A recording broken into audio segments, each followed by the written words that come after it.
તાલુકામાં આવેલ ચાપોડી ગ્રામ પંચાયતમાં આવેલ ગામ રામપુરા કોઠાર જેમાં એક મોટું કન્સ્ટ્રક્શન થઈ રહ્યું છે. તે શિવાજીભાઈની 60 વર્ષથી ખેતીલાયક જમીનમાં ખેતી કરતા આવેલ છે અને જેના બાજુથી માટીનું ખોદાણ થયેલ છે. એક ગામના એક જાગૃત નાગરિક તરીકે પત્રકારોને જાણ કરવામાં આવી, જેના માટે પત્રકારો રામપુરા કોઠારમાં ગયા અને ત્યાં થયેલ માટી ખોદાણના દ્રશ્ય સામે આવ્યા.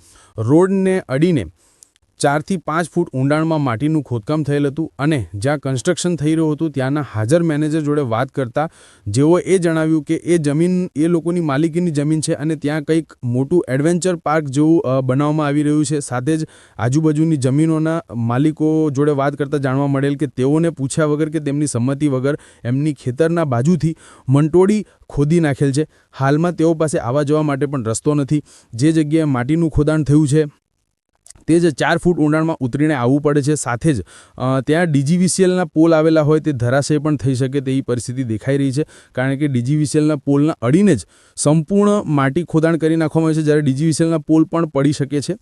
અને એમ જોઈએ તો માર્ગ મકાનના 3.5 મીટર પહોળોવાળો રોડ આવેલો હોય તેની બાજુમાં અમુક જગ્યાનું માર્જિન છોડવામાં આવે છે, પરંતુ અહીં તો રોડને અડીને જ 4 ફૂટ જેટલું અંદાજિત ઊંડું ખોદાણ કરી દેવામાં આવ્યું છે. અને ત્યાંના સ્થાનિક લોકોથી ચર્ચા કરતાં જાણવા મળેલ કે બાજુમાં બનતું એડવેન્ચર પાર્ક સંપૂર્ણ માટી ખોદી ત્યાં લઈ જવામાં આવ્યું છે અને ત્યાં પુરાણ કરવામાં આવ્યું છે. જ્યારે જોવાની બાબત છે કે રોડને અડીને માર્જિન છોડ્યા વગર જો આ માટીનું ખોદકામ થયું હતું તો સરપંચે કેમ કોઈ એક્શન ના લીધો, કેમ તલાટીએ કોઈ એક્શન ના લીધો અને કેમ તંત્રએ નજરે નહીં લીધું, અને માર્ગ મકાને રોડનું ખોદાણ થયું છે ત્યારે માર્ગ મકાને કેમ ધ્યાને ના લીધું. અને સાથે જ એ પણ જાણવા મળેલ કે જે માટી ખોદકામ થયું છે, જે કન્સ્ટ્રક્શન ચાલી રહ્યું છે, એ જમીન ભારતીય જનતા પાર્ટીના રાજકીય સોનગઢના આગેવાનની જગ્યામાં બનાવવામાં આવી રહ્યું છે એમ જણાવ્યું હતું. અને તેઓના દીકરા જેનું નામ છે શુભમ, જેઓ ત્યાં હાજર કામ કરતા મેનેજરના ફોન પર ફોન કરીને ટેલિફોનિક વાત કરાવતા પત્રકારને ફોન આપો એમ જણાવતા એમને વાત કરાવેલ. ત્યારે પત્રકારને ફોન પર કહે છે કોની પરમિશનથી અને કોને પૂછીને તમે મારી જમીનમાં ગયા છો.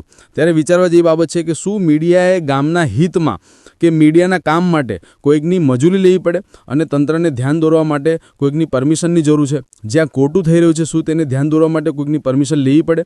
કે પછી ભારતીય જનતા પાર્ટીના પૂર્વ રાજકીય આગેવાન હોય, જેથી ભારતીય જનતા પાર્ટીનો સપોર્ટ હોય, જે એમના દીકરાના અંદર એ પાવર દેખાઈ રહ્યો છે, શું ભારતીય જનતા પાર્ટીના હોદ્દેદાર હોવાથી સંપૂર્ણ તંત્રનો ડર જ નથી અને તંત્રને દબાવી દેવામાં આવ્યું છે? અને સાથે જ લોકતંત્રના ચોથા સ્તંભ એટલે કે પત્રકારના સાથે અવગણના કરી શકે છે અને કરે છે, ત્યારે શું એમના ઉપર કાયદાકીય પગલાં નહીં લેવા જોઈએ? શું તંત્રએ યોગ્ય કાર્યવાહી નહીં કરવી જોઈએ?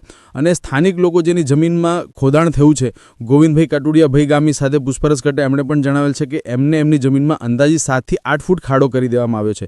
ત્યારે આવાસથી બનેલું 1,20,000નું મકાન જે આવાસ યોજના થકી એમને મળેલ છે, એમની જમીનમાં બનેલ છે, અને એના બાજુથી જ આટલું મોટું જો ખોદાણ થઈ ગયું છે તો વરસાદી ધોવાણમાં એ મકાન પડી શકે એમ છે એવું જણાવ્યું હતું. ત્યારે શું તંત્ર કાર્યવાહી કરશે કે પછી પાર્ટીના દબાણમાં બેસી રહેશે? સાથે જ યોગ્ય મંજૂરી લીધેલ છે કે નહીં? શું ગામના સરપંચ પાસે એટલે કે ગ્રામસભાનો ઠરાવ લીધેલ છે અને શું યોગ્ય પેપર બનાવેલ છે? શું કલેક્ટરે એમને પરમિશન આપી શકે કેમ? એ સંપૂર્ણ તપાસ કલેક્ટર સાહેબ કરે તો ઘણું બધું સામે આવી શકે એમ છે. ત્યારે જોશું આગળ કે તંત્ર શું કાર્યવાહી કરે છે. જી, તમારું નામ? ગોવિંદ. આખું નામ? ગોવિંદ કાતડિયા. ગામ? ગામ રામપુરા કોઠાર. શું બનાવ બના માટી પુરાણ માટે લઈ ગયા છે ને ક્યાં નાખી છે માટી? જલસામાં. અને એના કોઈ પૈસા તમને ચૂકવણું થયું છે? કોઈ નહીં. કોણ લઈ ગયા પૈસા? પૈસા વાળા બધા અહીંથી ખેતર કર્યા કરે છે. આ ખોદાઈ ગયું એનાથી તમને શું નુકસાન થાય? ગેરખાતી જાય તો આ ઘર તમારું પોતાનું છે અત્યારે? સરકારે આપેલું તે હવે તૂટી જાય તો તમે બીજું તરત બનાવી શકશો ખરા? નહીં બને તો. હવે અહીંયા જે તમારે ખેતરમાંથી જે રીતે મંટોળી ખોદકામ થયું છે એવી રીતે ગામમાં કોઈ બીજી જગ્યાએ ખોદકામ થયું હોય એવું કઈ? એવું નહીં, પેલાથી જ લઈ ગયા. મતલબ બધી મંટોળી તમારા અહીંથી જ લઈ ગયા છે? આ જે માટી ખોદી ગયા એના કારણે તમારું ઘર પડી જાય એવું તમને ડર લાગે કે? ડર લાગે ને. ચાપાવાડી પંચાયત આ જે તમારું ખેતર છે એની આજુબાજુ આ બધું ખોદવામાં આવેલું છે, એમાં તમારી કોઈ પરવાનગી લીધેલી નથી? કોઈ તમારી પાસે સંમતિ લીધેલી નથી. હવે અહીંયા જો કઈ બાંધકામ થઈ જાય તો તમે આવા જવાનો તમને રસ્તો આપશે એવું કઈ કીધું કોઈએ? કોઈ નહીં. કોઈ નથી કીધું એવું? બરાબર છે. કાકા કેટલા વર્ષથી તમારું ખેતર અહીંયા છે? લગભગ 60 વર્ષ. 60 વર્ષથી? બરાબર છે. આ કાકા આટલું બધું ખોદી કાઢ્યું, તમારી જમીનમાં આવીને બી ખોદી કાઢ્યું છે કે લોકોએ? પેલો ખૂણો જતો રહેલો છે. એક ખૂણો જતો રહે છે તમારો. અને કાકા બધી માટી ક્યાં લઈ ગયા આટલું બધું ખોદીને એ લોકો? એ નથી ખબર.